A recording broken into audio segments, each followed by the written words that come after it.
Okay. You've waited patiently. You were a very good, patient little student.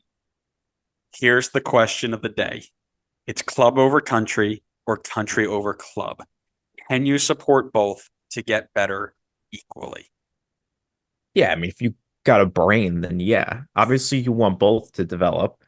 Unless you're just clearly an MLS hater or just dumb, you obviously want MLS to get better because that will only make the national team better. Because as I said before, a number of these national team guys had spent some time in their youth development with MLS or an MLS academy. So if they're continuously improving and finding more talent within the country, that will only be a good thing for the men's national team when they eventually develop and move over to Europe. And if we can develop MLS, maybe even to a point where they don't even need to go over to Europe anymore and they could just develop domestically, that could be potentially even better because now, like I said, I think it could be beneficial for them in terms of getting chemistry. I know you'd mentioned that teams play different styles and it was easier to kind of have a better understanding in the past when everybody's playing the exact same style. But I still think playing against each other week in, week out would help figure out how to play with one another because you get to see more of how this guy plays. Oh, I know that this guy typically does this on the field. So when I'm playing with him, I have an idea of like what he likes to do and what he's good at. Whereas right now, you got guys in like France, Italy, Germany, England, like different divisions in England. Like they're all over the place. They're so scattered. They don't probably get to, see each other play except for when they're in these like week-long stints with the national team, which just like isn't enough time. So I think it could benefit the national team exponentially if the domestic league grew. I mean, some of the best national teams around the world have strong domestic teams. I'm not saying you have to have um, strong domestic leagues to have a strong national team. We've seen that with Argentina and Brazil, who have good uh, domestic leagues, but not to the level of their national team. But a lot of other countries like England and Spain, I think, have benefited massively from that. So I think if you have an ounce of brain matter in your brain, then you should realize that making MLS better will make the national team better. Awesome. So my comments are going to transfer from Middlesbrough haters to Yes. Argentinian league and Brazilian league haters. Good. That's But I don't know. Their league is still better than MLS. Like I'm not saying there that, you but go. I'm just Covered, saying covered, covered. no. But I mean, it's true. They're I think both top 10 leagues. They're just not like England, Spain, Germany level, where their national teams certainly are.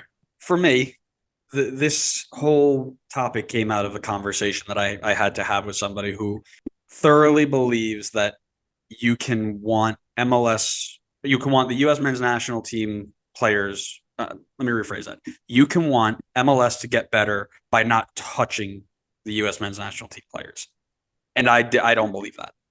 I think that there is the that there.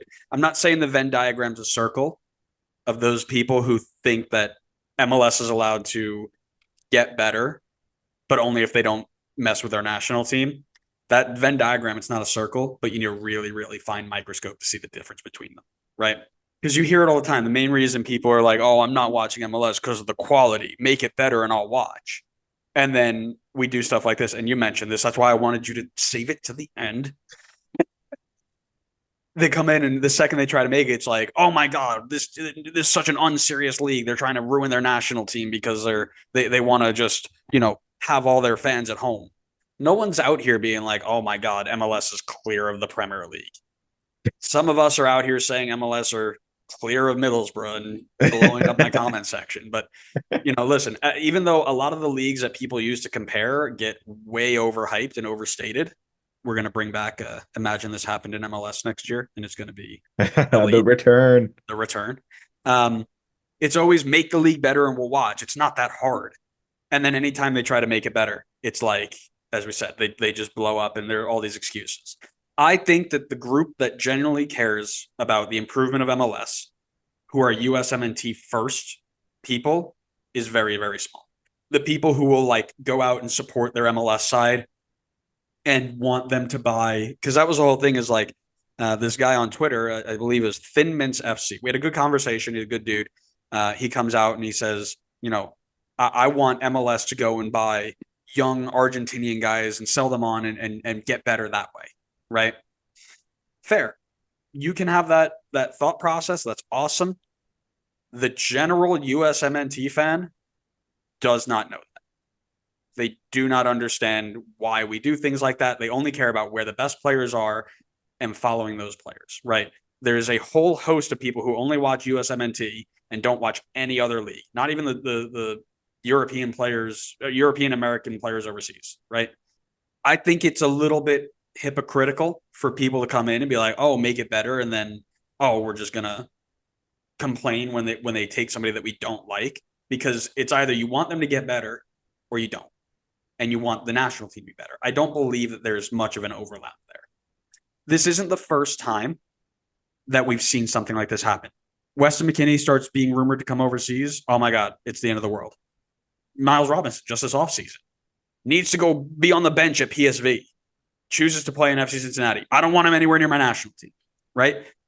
And I'm not saying that there is a group of people, because I want to make sure I hit all the back. I'm not saying there's a group of people who don't like MLS and don't want their national team players there because they think that they're going to get a better experience somewhere else. That's not who I'm trying to address this to. Specifically, this is for the people who say, I want MLS to get better, and then every time they try to get better, this is their response, right? I just want to clarify that before they do, because there's always a predisposition that when people who usually say I want MLS to get better, and then this is their response to them trying to get better, is that in their head MLS is always going to be inferior to them. It doesn't matter what happens, who they try to buy, it will always have a negative spin on it. I mean, they don't the only way they want MLS to get better is if they go full like retro NASL. Like throw every financial restriction out the window and just go buy everybody that you can immediately. But what I don't understand is we've seen multiple cases of that not work at this point. Mm-hmm. It didn't work in China and it hasn't worked in the Saudi League. So why would we do that? Why would you do that? And then in that case, they're just going to completely scrap the idea of MLS getting better. They don't care about MLS getting better. They don't care about the league at all. All they care about is just the national team, send them over to Europe because MLS is trash and MLS is not going to get better. I think these are, well, first of all, the league is, they've built like over the last few years through signing young South American players, developing them, selling them on. But you can only take so much of that and build like a full squad out of young South American players. You got to be able to build the depth and the squad as a whole with domestic players. And bringing over more national team guys is a great way to do that. Yeah, and again, it just kind of it's a spinning loop, right? Make it better and I'll watch, but they really mean make it better, but don't touch our national team players, right? Ruin somebody else's national team to get better.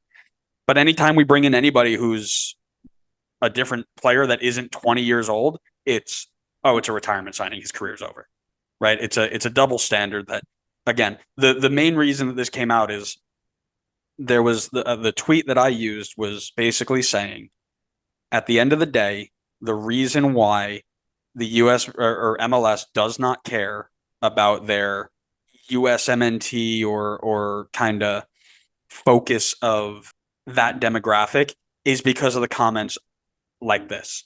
When MLS tries to do that, everybody's like, oh my God, this is terrible.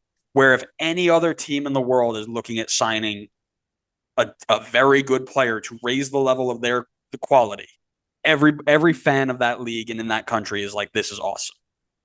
Because right now the national team is still rated above club. And that's where I think the separation is. I think you've got people who care about the national team more than any club because MLS started late and the national team's been around and MLS has all this negative hate around it for whatever reason. So they latch on to the national team, and that's fine. It gives them an outlet. It gives them something to watch. That's awesome. But it also leads to this disposition of I don't need them to do anything because I don't care. I want my national team to be the best that it can be. And right now that means that they need to be in Europe. Yeah, which is true. Yeah. It's a true statement. Not going to argue against that.